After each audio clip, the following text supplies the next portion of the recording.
तो चलिए दोस्तों, आज का शुरू करते हैं। MDOC Ajmer semester first unit 2 fungi, जिसे कवर कहते हैं। स्पेशल नोट्स आपको बता रहा हूँ जो एग्जाम में 100% आने वाले पर्सन होते हैं। ठीक है, तो स्टार्ट करते हैं। माइकोराइजा क्या है? जब कवक और ऊंचे पौधों जैसे चीड़ की जड़ों के बीच एक सहजीवी संबंध होता है तो उसे माइक्रोराइजा कहते हैं। कवक जमीन से फास्फोरस और पानी सोखकर पौधे को देता है और पौधा उसे बदले में खाना देता है। ठीक है। सेकेंड है आपका सिनोसाइटिक माइसेलियम किसे कहते हैं? वह माइसेलियम जिसमें कवक तंतु के बीच में पट या पर्दा नहीं पाया जाता है उसे सिनोसाइटिक माइसेलियम कहते हैं। इसमें एक नली के अंदर बहुत सारे केंद्रक तैरते रहते हैं। ठीक है। थर्ड है आपके हेटेरोसियस कवक क्या है? वह कवक जिसे अपना जीवन चक्र पूरा करने के लिए 2 अलग अलग प्रकार के मेजबान पौधे की आवश्यकता होती है उसे हेटेरोसियस कवक कहते हैं। पिक्सीनिया और बेरबेरी। ठीक है। फोर्थ है आपके डाइकैरियोटाइजेशन क्या है? तो वह प्रक्रिया जिसमें 2 अलग अलग प्रभेद की एक केंद्र की कोशिकाएं मिलकर एक ऐसी कोशिका बनाती है जिसमें 2 केंद्रक होते हैं। पिक्सीनिया की लाइफ साइकिल में यह महत्वपूर्ण चरण होता है। पांचवें है आपके प्रदूषण सूचक के रूप में लाइकेन। प्रदूषण की सूचक किसे कहते हैं या प्रदूषण की सूचक कौन होता है? तो वो होता है लाइकेन। ठीक है। तो उत्तर इसका आपका लाइकेन वायु प्रदूषण विशेषकर सल्फर डाइऑक्साइड SO2 के प्रति बहुत संवेदनशील होता है। जिस क्षेत्र में वायु प्रदूषण अधिक होता है वहाँ लाइकेन नहीं उग पाते हैं, मर जाते हैं, इसलिए उन्हें प्रदूषण सूचक कहा जाता है। लाइकेन पेड़ों की छाल पर लगा रहता है, ये सफेद होता है। जहाँ प्रदूषण होता है ना वहाँ ये काला पड़ जाती है, बनता ही नहीं है, इसलिए इसको प्रदूषण का सूचक भी कहते हैं। ठीक है।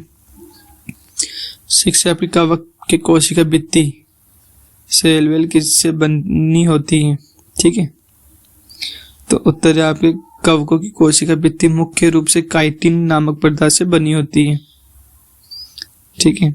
जो इसका इम्पोर्टेंट क्वेश्चन था ये भी आता है। फिर आते हैं आपके 10 नंबर के क्वेश्चन। पिक्सीनिया का जीवन चक्र समझाइए। आप पिक्सीनिया के जीवन चक्र को दर्शाइए। ठीक है। इसमें आपसे कम से कम 2 या 3 पेज भरने हैं, तो मैं टॉपिक के हिसाब से बता रहा हूँ, थोड़े अच्छे से लिखना जो एग्जामिनर को समझ में आए। ठीक है। फर्स्ट है आपकी प्रस्तावना। इंट्रोडक्शन में क्या लिखना है? पिक्सीनिया एक अनिवार्य परजीवी है कवक है। पिक्सीनिया एक अनिवार्य परजीवी कवक है जिसका अर्थ है कि केवल जीवित पौधों पर ही जीवित रह सकता है।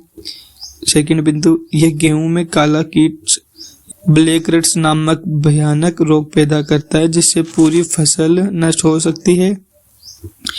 थर्ड इसी में कि ये एक हेटेरोसियस भिन्न रूपी कवक है क्योंकि इसे अपना जीवन चक्र पूरा करने के लिए 2 अलग अलग प्रकार के पौधों मेजबान की आवश्यकता होती है। ठीक है। मेजबान का विवरण। प्राथमिक मेजबान गेहूं और द्वितीय मेजबान बरबरी। ठीक है। इसी में ये थर्ड जीवन चक्र की 5 बीजाणु अवस्थाएं होती है। इसका जो जीवन चक्र था इसकी 5 बीजाणु अवस्थाएं होती है। फर्स्ट इसका यूरिडिनी स्पोर। ये गेहूं के तने और पत्तियों पर गर्मियों के मौसम में बनते हैं। फिर ये एक कोशिका अंडाकार और भूरे रंग के होते हैं। इनका मुख्य कारण संक्रमण को एक पौधे से दूसरे पौधे में तेजी से फैलाना है। ठीक है। सेकेंड पॉइंट इसमें टेलियोस्पोर।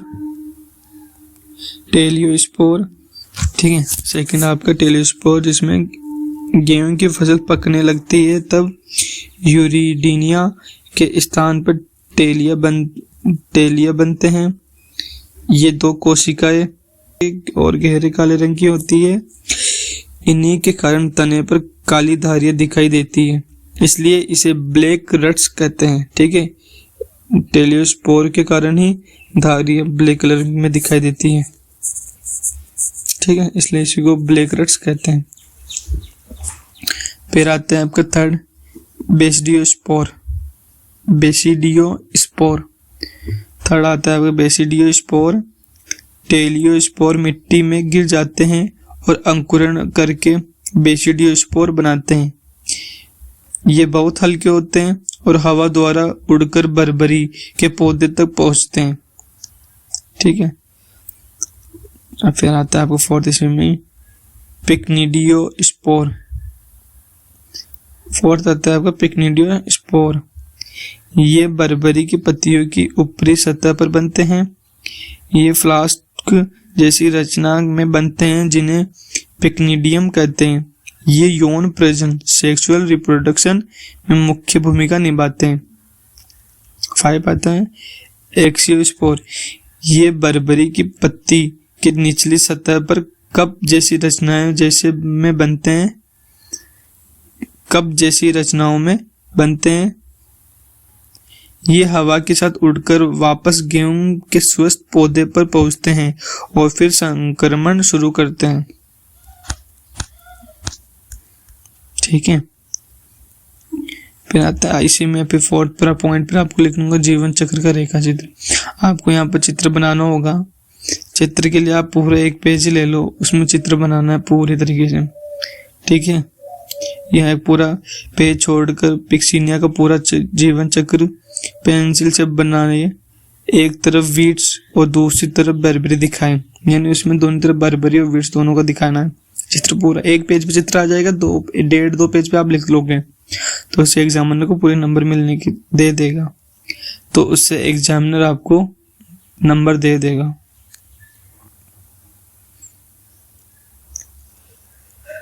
फिर आते हैं आपके चौथे पर लिखना है आप 5वें नंबर पर है रोग के लक्षण और नियंत्रण।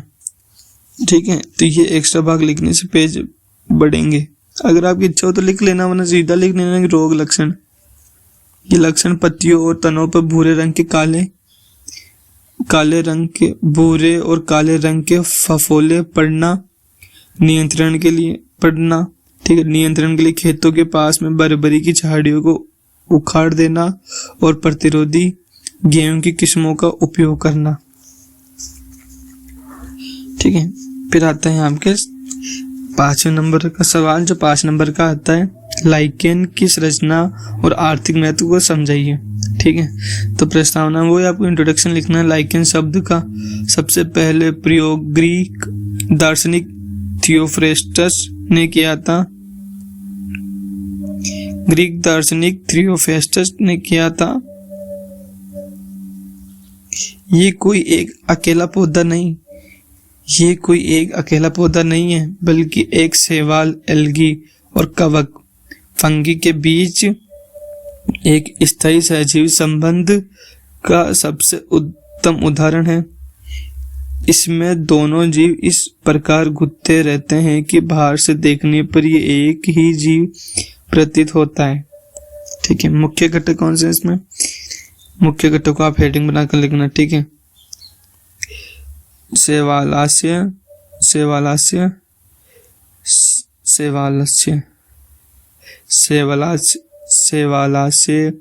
लाइकेन के शरीर का लगभग 5 से 10% भाग शैवाल होता है।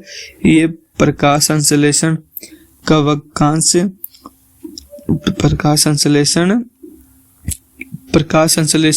की क्रिया द्वारा पूरे लाइकेन के लिए भोजन तैयार करता है। फिर आपका कवकांश। लाइकेन का अधिकतम भाग 90 से 95% कवक तंतुओं से बना होता है। ये शैवाल को रहने के लिए आधार प्रदान करता है और जमीन से पानी तथा खनिज लवण सोकर शैवाल को देता है। बाह्य बनावट का आधार पर वर्गीकरण। यहाँ पर आप कोई भी छोटा सा चित्र बना सकते हो। ठीक है,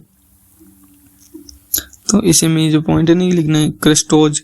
ये लाइकेन पत्थरों, चट्टानों और पेड़ों की छाल पर एक पतली पपड़ी के रूप में मजबूती से चिपक के रहते हैं। इन्हें अलग करना मुश्किल होता है, उदाहरण ग्रेबिस। फिर सेकंड है आपका फोलियोज। इनकी संरचना चपटी और पत्ती की तरह होती है। ये आधार से राइजन की मदद से जुड़े रहते हैं, उदाहरण है पामेला। थर्ड आता है फ्रूटिकोज। ये सबसे विकसित लाइकेन है जो छोटी झाड़ी की तरह दिखते हैं। ये सीधे खड़े या नीचे लटके हुए हो सकते हैं, उदाहरण अंसनी।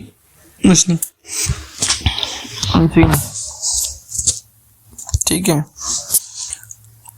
फिर आता है आपका चौथे पॉइंट आंतरिक संरचना।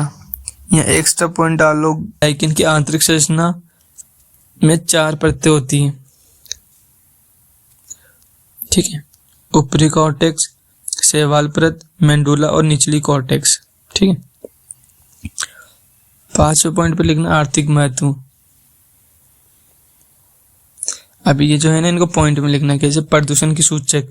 लाइकेन वायु प्रदूषण के प्रति बहुत संवेदनशील होते हैं। जहाँ प्रदूषण ज्यादा होता है वहाँ ये होते नहीं है या मर जाते हैं। ठीक है। भोजन के रूप में रेनडियर मांस का उपयोग जानवरों के चारे के रूप में होता है।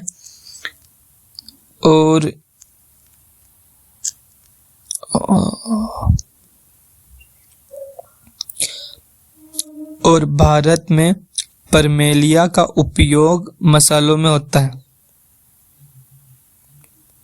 परमेलिया